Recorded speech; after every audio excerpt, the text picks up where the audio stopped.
বাংলাদেশের জনগণের যে মৌলিক চাহিদাগুলো, সেই চাহিদাগুলো পরিপূর্ণভাবে প্রতিষ্ঠিত হয়নি। বাংলাদেশের মানুষের যে অর্থনৈতিক যে একটি সুব্যবস্থা বা একটি স্থিতিশীল অবস্থা রাখা দরকার, সেই জায়গাটি এখন পর্যন্ত প্রতিষ্ঠিত হয়নি। বাংলাদেশের বিচার বিভাগ বলেন, সেখানে পরিপূর্ণভাবে যে স্বাধীনতা দরকার, সেই স্বাধীনতা এখন পর্যন্ত প্রতিষ্ঠিত হয়নি।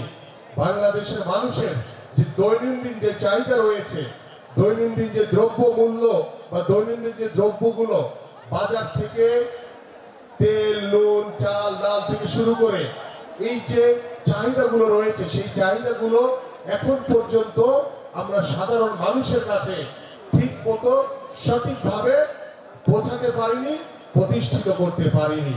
এটা ব্যর্থতার দায়ভার কার? বলেন না কেন? আওয়ামী লীগের। এটা আমাদের সকলের। আওয়ামী লীগ তো স্বৈরাচার, ওরাই তো দেশটাকে ধ্বংস করে দিয়ে গেছে। এখন আমাদের দায়িত্ব হচ্ছে এটাকে পুনর্গঠন করা, এটাকে পুনর্গঠন করা। কারণ 1971 সালে মহান স্বাধীনতা যুদ্ধে শহীদ রাষ্ট্রপতি জিয়াউর রহমান স্বাধীনতার ঘোষণার মাধ্যমে বাংলাদেশের আপামর সাধারণ মানুষ যখন যুদ্ধে ঝাঁপিয়ে পড়েছিল এবং তিনি নিজেও রণাঙ্গনের একজন যোদ্ধা হিসেবে দীর্ঘ 9 মাস স্বাধীনতা যুদ্ধে অংশগ্রহণ করে বাংলাদেশকে স্বাধীন করেছিলেন। সেই স্বাধীন বাংলাদেশে সেই বাকশালীরা, আওয়ামী লীগের স্বৈরাচারীরা বাংলাদেশে বাকশালী কায়েম করে বাংলাদেশের মানুষের উপরে জুলুম নির্যাতন করে বিভিন্ন বাহিনী তৈরি করে তারা বাংলাদেশের উন্নয়নকে, বাংলাদেশের মানুষের কল্যাণকে তারা ধ্বংস করে দিয়েছিল।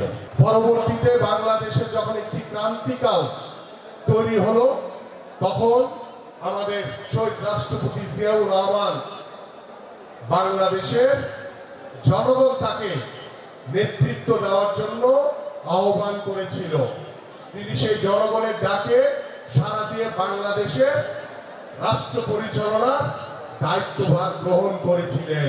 বাকশালীরা যেটা বাকশালী কায়েম করতে চেয়েছিল, একনায়কতন্ত্র করতে চেয়েছিল, স্বৈরতন্ত্র করতে চেয়েছিল, সেই স্বৈরতন্ত্র, সেই বাকশালী থেকে শহীদ রাষ্ট্রপতি জিয়াউর রহমান বহুদলীয় গণতন্ত্রের প্রবর্তন করেছিলেন। বাংলাদেশের মানুষের আর্থসামাজিক, অর্থনৈতিক উন্নয়ন, সামাজিক উন্নয়ন, এদেশের সাধারণ মানুষের উন্নয়নের জন্য বাংলাদেশে প্রথম জনশক্তি রপ্তানি শুরু করেছিলেন। জনশক্তিতে তিনি শিল্প বিপ্লব ঘটিয়েছিলেন। বাংলাদেশের গার্মেন্টস শিল্পে তিনি বিপ্লব ঘটিয়েছিলেন। বাংলাদেশের কৃষিতে তিনি বিপ্লব ঘটিয়েছিলেন। বাংলাদেশের মানুষের, আপনাদের সকলেরই মনে আছে যে শহীদ রাষ্ট্রপতি জিয়াউর রহমান খাল খননের যে কর্মসূচি দিয়েছিলেন, তিনি বাংলাদেশকে একটি সমৃদ্ধশালী বাংলাদেশে পরিণত করেছিলেন।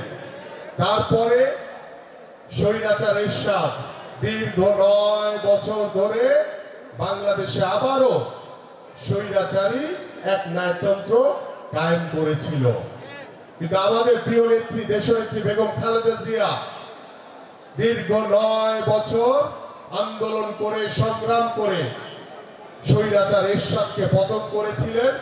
বাংলাদেশে আবারও গণতন্ত্র প্রতিষ্ঠা হয়েছিল। সেই গণতন্ত্র প্রতিষ্ঠার মাধ্যমে তিনি যখন ক্ষমতায় ছিলেন, তিনি বাংলাদেশের মানুষের উন্নয়নের জন্য কাজ করেছিলেন। বাংলাদেশের মানুষের যে প্রত্যাশা, বাংলাদেশের মানুষের কল্যাণের জন্য তিনি কাজ করেছিলেন। এই জন্য তিনি বাংলাদেশের, এখন পর্যন্ত বাংলাদেশের সবচেয়ে জনপ্রিয় নেত্রী শহীদ রাষ্ট্রপতি জিয়াউর রহমান বাংলাদেশের মানুষের অন্তরে মণিকঠায় বসে আছেন।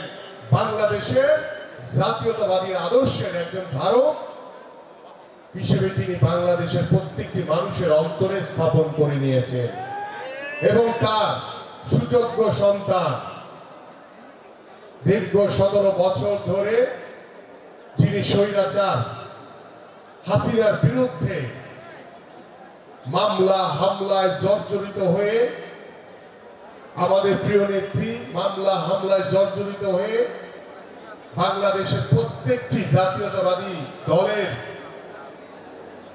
কর্মীদেরকে সাথে নিয়ে গত 17 বছর ধরে তিনি আন্দোলন করেছেন এই স্বৈরাচার শেখ হাসিনার পতনের জন্য। বাংলাদেশে আমাদের প্রায় 60 লক্ষ নেতা কর্মীদের নামে মিথ্যা মামলা দেওয়া হয়েছে। নেতৃত্বে আমরা দীর্ঘ 17 বছর ধরে যে আন্দোলন, যে সংগ্রাম করেছি, তারই সফলতা হিসেবে গত জুলাই আগস্টে আমাদের বাংলাদেশের জনগণের যে গণঅভ্যুত্থান হয়েছে, কারণ বাংলাদেশে জনগণের সরকার দরকার, নির্বাচিত সরকার দরকার। আমরা